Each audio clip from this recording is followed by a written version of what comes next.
Joseph Stiglitz is professor of economics at Stanford University, on leave, and a senior fellow at the Brookings Institution.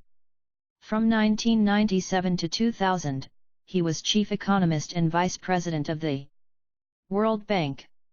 He served on the President's Council of Economic Advisers from 1993 to 1997. Next week's meeting of the International Monetary Fund will bring to Washington, D.C., many of the same demonstrators who trashed the World Trade Organization in Seattle last fall. They'll say the IMF is arrogant.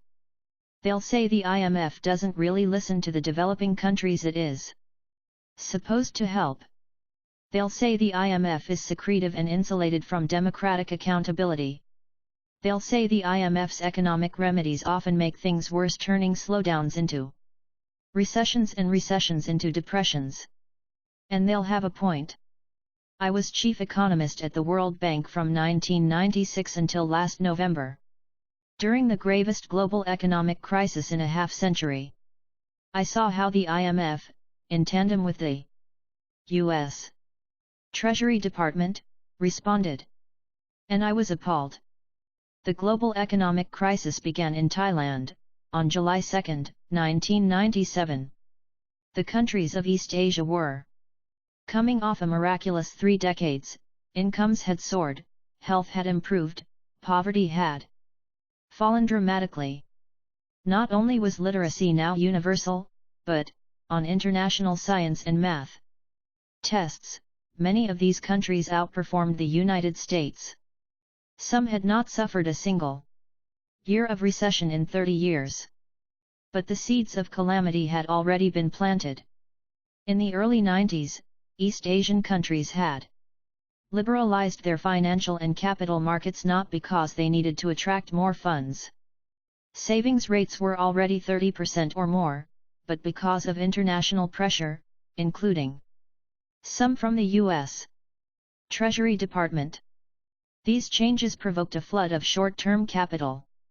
That is, the kind of capital that looks for the highest return in the next day, week, or month, as opposed to long-term investment in things like factories.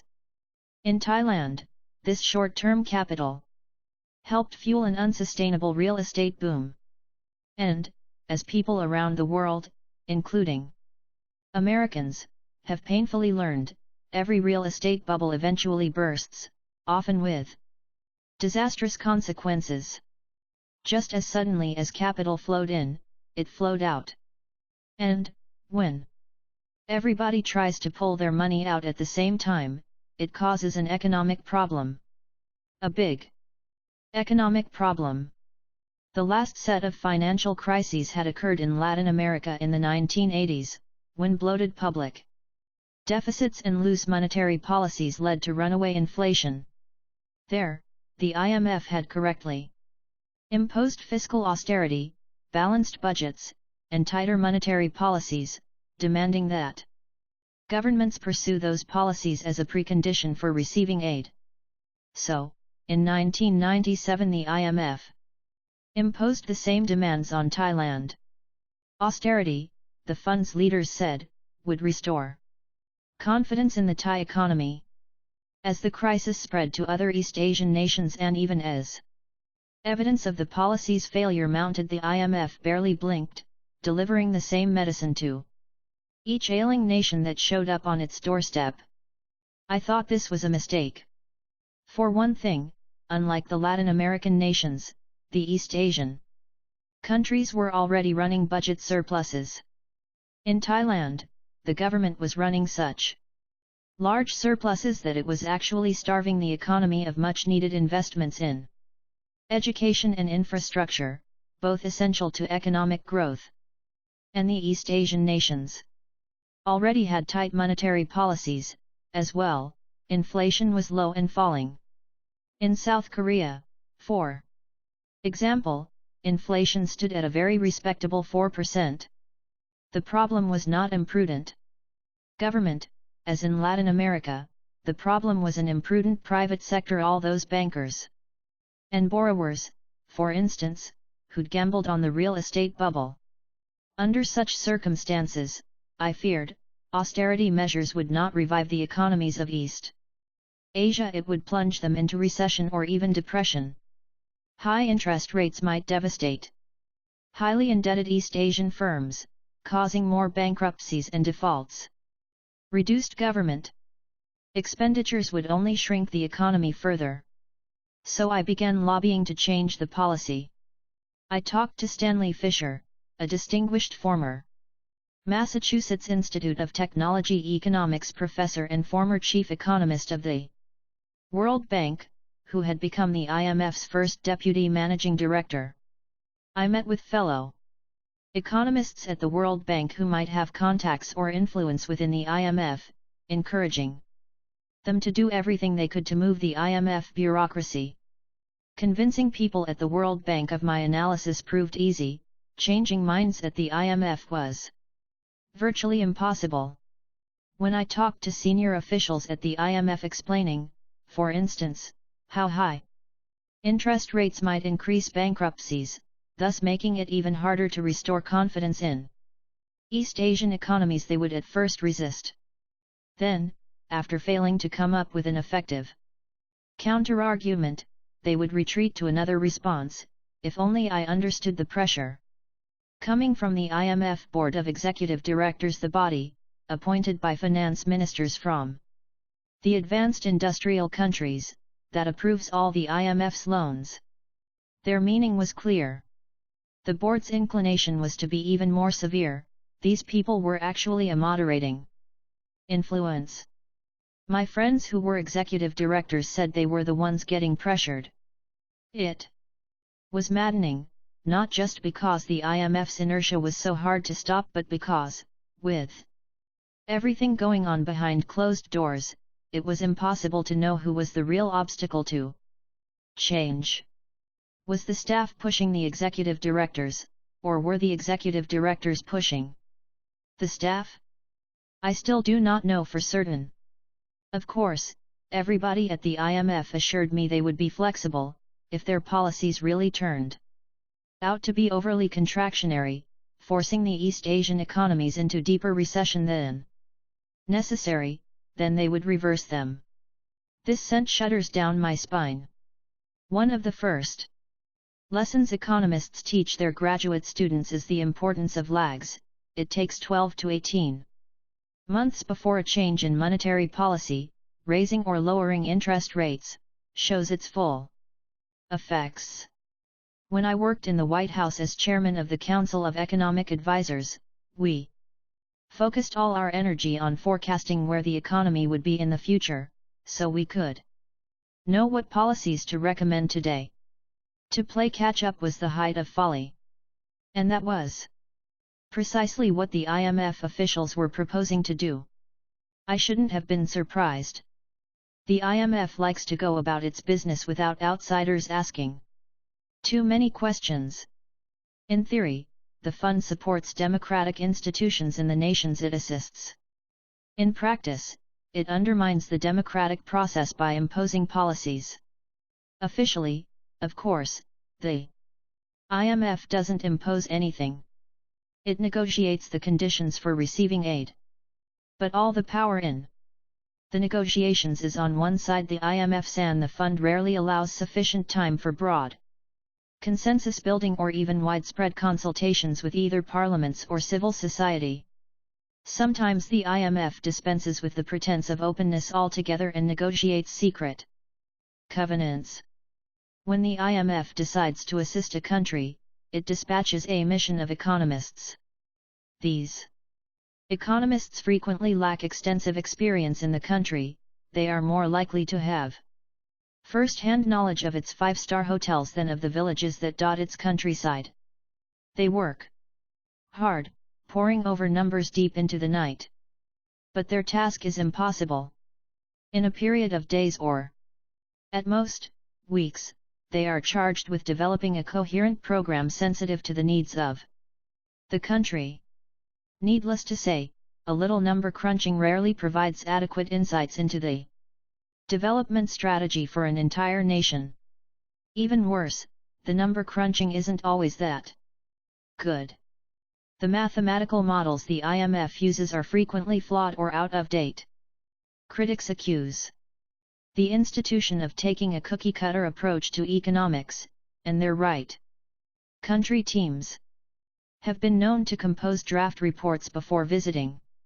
I heard stories of one unfortunate incident when team members copied large parts of the text for one country's report and transferred them wholesale to another.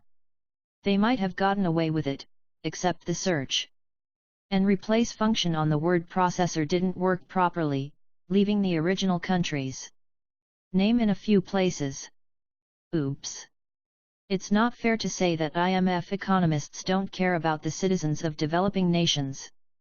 But the older men who staff the fund, and they are overwhelmingly older men, act as if they are shouldering Rudyard Kipling's white man's burden. IMF experts believe they are brighter, more educated, and less politically motivated than the economists in the countries they visit. In fact, the economic leaders from those countries are pretty good, in many cases brighter or better educated than the IMF staff, which frequently consists of third-rank students from first-rate universities. Trust me, I've taught at Oxford University, MIT, Stanford University, Yale University, and Princeton University, and the IMF almost never succeeded in recruiting any of the best students. Last summer, I gave a seminar in China on competition policy in telecommunications. At least 3 Chinese economists in the audience asked questions as sophisticated as the best minds in the West would have asked. As time passed, my frustration mounted. One might have thought that since the World Bank was contributing literally billions of dollars to the rescue packages, its voice would be heard. But it was ignored almost as resolutely as the people in the affected countries. The IMF claimed that all it was asking of the East Asian countries was that they balance their budgets at a time of recession. All? Hadn't the Clinton administration just fought a major battle with Congress to stave off a balanced budget amendment in this country? And wasn't the administration's key argument that, in the face of recession, a little deficit spending might be necessary? This is what I and most other economists had been teaching our graduate students for 60 years.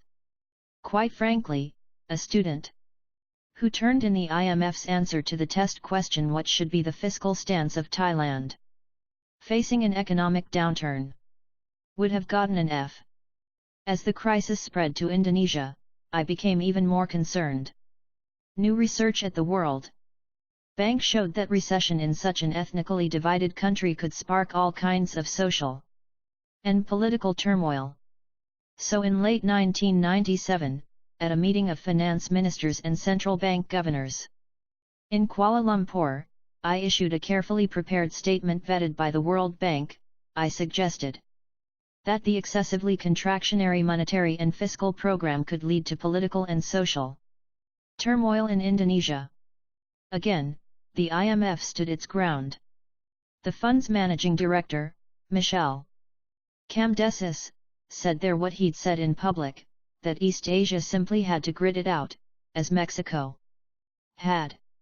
He went on to note that, for all of the short-term pain, Mexico emerged from the experience stronger. But this was an absurd analogy.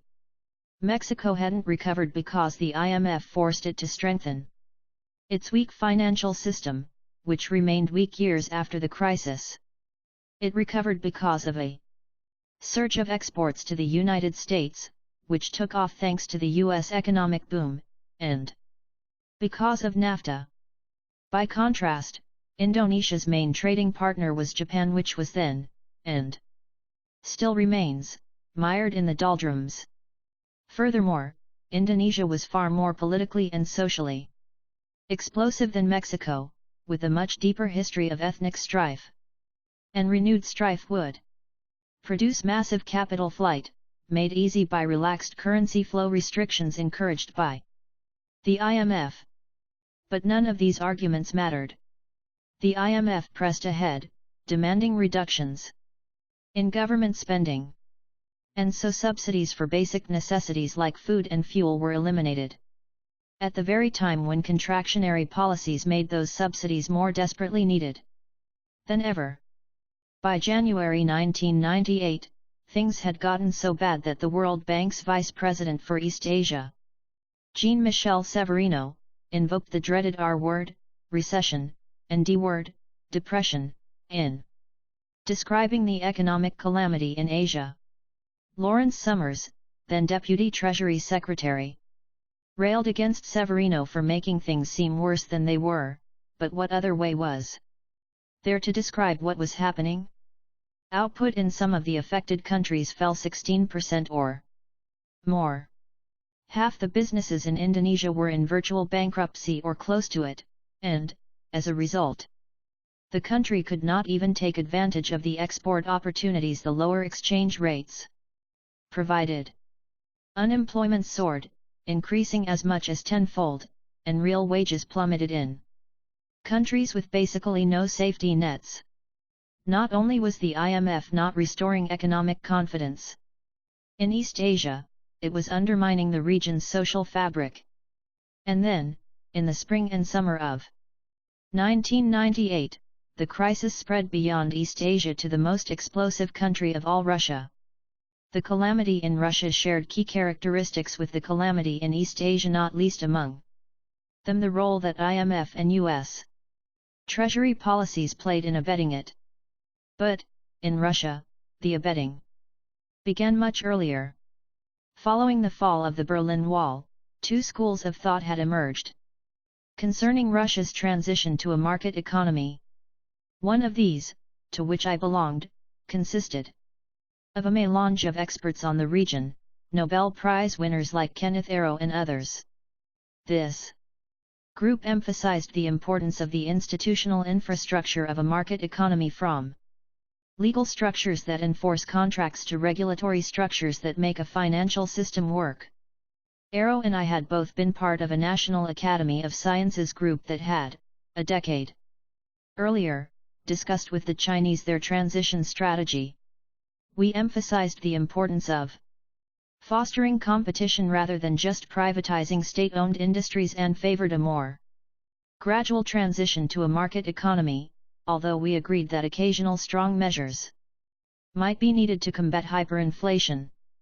The second group consisted largely of macroeconomists, whose faith in the market was unmatched by an appreciation of the subtleties of its underpinnings, that is, of the conditions required for it to work effectively. These economists typically had little knowledge of the history or details of the Russian economy and didn't believe they needed any. The great strength, and the ultimate weakness, of the economic doctrines upon which they relied is that the doctrines are or are supposed to be universal. Institutions, history, or even the distribution of income simply do not matter. Good economists know the universal truths and can look beyond the array of facts and details that obscure these truths. And the universal truth is that shock therapy works for countries in transition to a market economy. The stronger the medicine, and the more painful the reaction, the quicker the recovery. Or so the argument goes. Unfortunately for Russia, the latter school won the debate in the Treasury Department and in the IMF. Or, to be more accurate, the Treasury Department and the IMF made sure there was no open debate and then proceeded blindly along the second route. Those who opposed this course were either not consulted or not consulted for long. On the Council of Economic Advisers, for example, there was a brilliant economist, Peter Orszag, who had served as a close advisor to the Russian government and had worked with many of the young economists who eventually assumed positions of influence there. He was just the sort of person whose expertise Treasury and the IMF needed. Yet, perhaps because he knew too much, they almost never consulted him. We all know what happened next. In the December 1993 elections, Russian voters dealt the reformers a huge setback, a setback from which they have yet really to recover. Strobe Talbot. then in charge of the non-economic aspects of Russia policy, admitted that Russia had experienced too much shock and too little therapy. And all that shock hadn't moved Russia toward a real market economy at all. The rapid privatization urged upon Moscow by the IMF and the Treasury Department had allowed a small group of oligarchs to gain control of state assets. The IMF and Treasury had rejiggered Russia's economic incentives, all right but the wrong way. By paying insufficient attention to the institutional infrastructure that would allow a market economy to flourish and by easing the flow of capital in and out of Russia, the IMF and Treasury had laid the groundwork for the oligarchs' plundering. While the government lacked the money to pay pensioners, the oligarchs were sending money obtained by stripping assets and selling the country's precious national resources into Cypriot and Swiss bank accounts. The United States was implicated in these awful developments. In mid-1998, Summers, soon to be named Robert Rubin's successor as Secretary of the Treasury, actually made a public display of appearing with Anatoly Chubais, the chief architect of Russia's privatization. In so doing, the United States seemed to be aligning itself with the very forces impoverishing the Russian people. No wonder anti-Americanism spread like wildfire. At first, Talbot's admission notwithstanding, the true believers at Treasury and the IMF continued to insist that the problem was not too much therapy but too little shock. But, through the mid-90s, the Russian economy continued to implode. Output plummeted by half. While only 2% of the population had lived in poverty even at the end of the dismal Soviet period, reforms saw poverty rates soar to almost 50%, with more than half of Russia's children living below the poverty line. Only recently have the IMF and Treasury conceded that therapy was undervalued, though they now insist they said so all along. Today, Russia remains in desperate shape. High oil prices and the long-resisted ruble devaluation have helped it regain some footing. But standards of living remain far below where they were at the start of the transition. The nation is beset by enormous inequality, and most Russians, embittered by experience, have lost confidence in the free market. A significant fall in oil prices would almost certainly reverse what modest progress has been made. East Asia is better off, though it still struggles, too. Close to 40% of Thailand's loans are still not performing. Indonesia remains deeply mired in recession.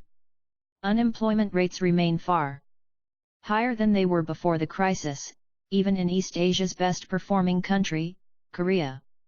IMF boosters suggest that the recession's end is a testament to the effectiveness of the agency's policies. Nonsense. Every recession eventually ends. All the IMF did was make East Asia's recessions deeper, longer, and harder. Indeed, Thailand, which followed the IMF's prescriptions the most closely, has performed worse than Malaysia and South Korea, which followed more independent courses. I was often asked how smart, even brilliant people could have created such bad policies. One reason is that these smart people were not using smart economics. Time and again, I was dismayed at how out of date and how out of tune with reality the models Washington economists employed were. For example, microeconomic phenomena such as bankruptcy and the fear of default were at the center of the East Asian crisis. But the macroeconomic models used to analyze these crises were not typically rooted in micro foundations, so they took no account of bankruptcy. But bad economics was only a symptom of the real problem: secrecy. Smart people are more likely to do stupid things when they close themselves off from outside criticism and advice. If there's one thing I've learned in government, it's that openness is most essential in those realms where expertise seems to matter most. If the IMF and Treasury had invited greater scrutiny, their folly might have become much clearer, much earlier. Critics from the right, such as Martin Feldstein, chairman of Reagan's Council of Economic Advisers, and George Shultz, Reagan's Secretary of State, joined Jeff Sachs, Paul Krugman, and me in condemning the policies. But, with the IMF insisting its policies were beyond reproach and with no institutional structure to make it pay attention, our criticisms were of little use. More frightening, even internal critics, particularly those with direct democratic accountability, were kept in the dark. The Treasury Department is so arrogant about its economic analyses and prescriptions that it often keeps tight, much too tight, control over what even the president sees. Open discussion would have raised profound questions that still receive very little attention in the American press. To what extent did the IMF and the Treasury Department push policies that actually contributed to the increased global economic volatility? Treasury pushed liberalization in Korea in 1993 over the opposition of the Council of Economic Advisers. Treasury won the internal White House battle, but Korea and the world paid a high price. Were some of the IMF's harsh criticisms of East Asia intended to detract attention from the agency's own culpability? Most importantly, did America and the IMF push policies because we, or they, believed the policies would help East Asia, or because we believed they would benefit financial interests in the United States and the advanced industrial world? And, if we believed our policies were helping East Asia, where was the evidence? As a participant in these debates, I got to see the evidence. There was none. Since the end of the Cold War, tremendous power has flowed to the people entrusted to bring the gospel of the market to the far corners of the globe.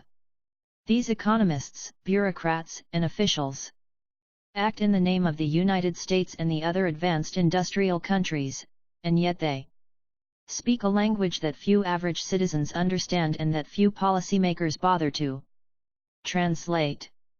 Economic policy is today perhaps the most important part of America's interaction with the rest of the world. And yet the culture of international economic policy in the world's most powerful democracy is not democratic. This is what the demonstrators shouting outside the IMF next week will try to say. Of course, the streets are not the best place to discuss these highly complex issues. Some of the protesters are no more interested in open debate than the officials at the IMF are. And not everything they protesters say will be right. But, if the people we entrust to manage the global economy in the IMF and in the Treasury Department don't begin a dialogue and take their criticisms to heart, things will continue to go very, very wrong. I've seen it happen. So, in 1997 the IMF imposed the same demands on Thailand. Austerity, the fund's leaders said, would restore confidence in the Thai economy. As the crisis spread to other East Asian nations and even as evidence of the policy's failure mounted, the IMF barely blinked, delivering the same medicine to each ailing nation that showed up on its doorstep. I thought this was a mistake. For one thing, unlike the Latin American nations, the East Asian countries were already running budget surpluses. In Thailand, the government was running such large surpluses that it was actually starving the economy of much-needed investments in education and infrastructure, both essential to economic growth. And the East Asian nations already had tight monetary policies, as WEF doesn't really listen to the developing countries it is supposed to help. They'll say the IMF is secretive and insulated from democratic accountability. They'll say the IMF's economic remedies often make things worse, turning slowdowns into recessions and recessions into depressions.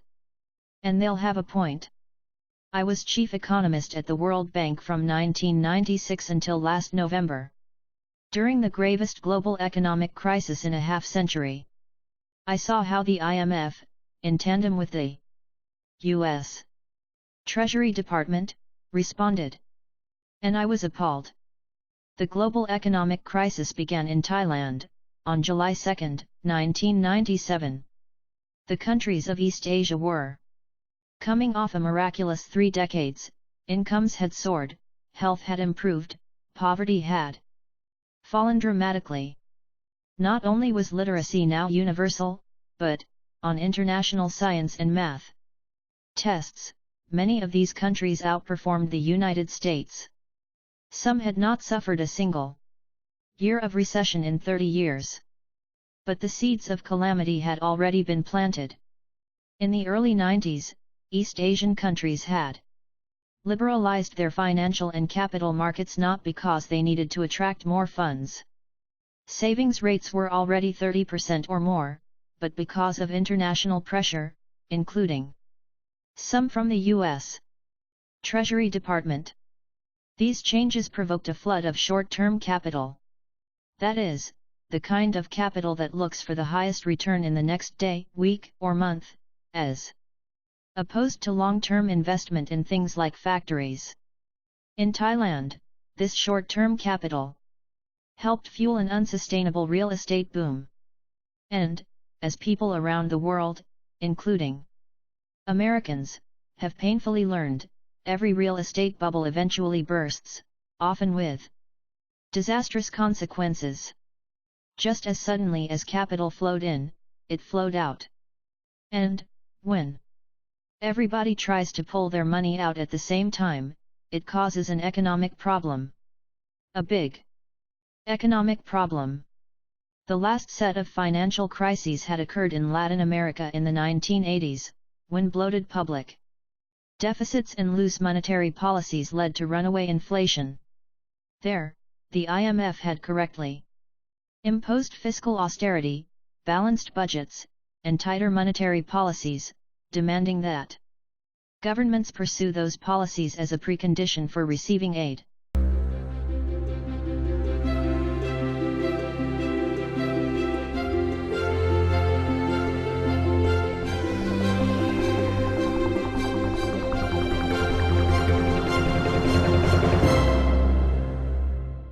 Joseph Stiglitz is professor of economics at Stanford University, on leave, and a senior fellow at the Brookings Institution. From 1997 to 2000, he was chief economist and vice president of the World Bank. He served on the President's Council of Economic Advisers from 1993 to 1997. Next week's meeting of the International Monetary Fund will bring to Washington, D.C., many of the same demonstrators who trashed the World Trade Organization in Seattle last fall. They'll say the IMF is arrogant. They'll say the IMF